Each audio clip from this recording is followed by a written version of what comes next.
പെരിയയിൽ യൂത്ത് കോൺഗ്രസ് പ്രവർത്തകരായിരുന്ന കൃപേഷിനെയും ശരത്ലാലിനെയും കൊലപ്പെടുത്തിയ കേസിൽ കൊച്ചി CBI കോടതി ഇന്ന് വിധി പറയും. CPMന്റെ പ്രാദേശിക നേതാക്കളും മുൻ MLAയും അടക്കം 24 പേരാണ് പ്രതിപട്ടികയിലുള്ളത്. കൊലപാതകം, ഗൂഢാലോചന, തെളിവ് നശിപ്പിക്കൽ തുടങ്ങിയ കുറ്റങ്ങളാണ് പ്രതികൾക്കെതിരെ ചുമത്തിയിട്ടുള്ളത്.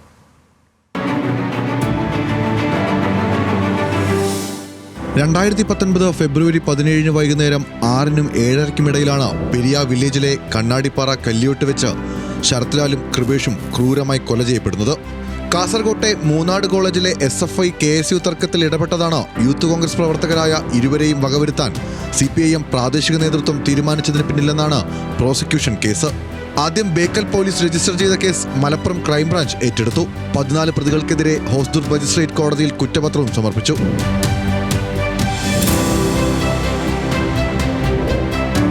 ഇതിനിടെ അന്വേഷണത്തിൽ അതൃപ്തി അറിയിച്ച് രക്ഷിതാക്കൾ ഹൈക്കോടതി സമീപിച്ചു. ഹൈക്കോടതി സിംഗിൾ ബെഞ്ച് കുറ്റപത്രം റദ്ദാക്കി കേസ് CBIക്ക് കൈമാറാൻ ഉത്തരവിട്ടു. ഹൈക്കോടതി വിധിക്കെതിരെ സർക്കാർ ഡിവിഷൻ ബെഞ്ചിനെ സമീപിച്ചെങ്കിലും അപ്പീൽ തള്ളി. അന്വേഷണത്തിൽ ഗുരുതരമായ അലംഭാവവും പാകപ്പിഴയും ഹൈക്കോടതി ഡിവിഷൻ ബെഞ്ച് കണ്ടെത്തിയിരുന്നു. തുടർന്നാണ് 2020 ഓഗസ്റ്റ് 25-ന് ക്രൈംബ്രാഞ്ച് കുറ്റപത്രം പുനഃസ്ഥാപിച്ച് തുടരന്വേഷണം നടത്താൻ CBIയോട് നിർദ്ദേശിച്ചത്. എന്നാൽ സർക്കാർ വീണ്ടും അപ്പീലുമായി സുപ്രീം കോടതിയെ സമീപിച്ചെങ്കിലും അനുകൂല ഉത്തരവുണ്ടായില്ല.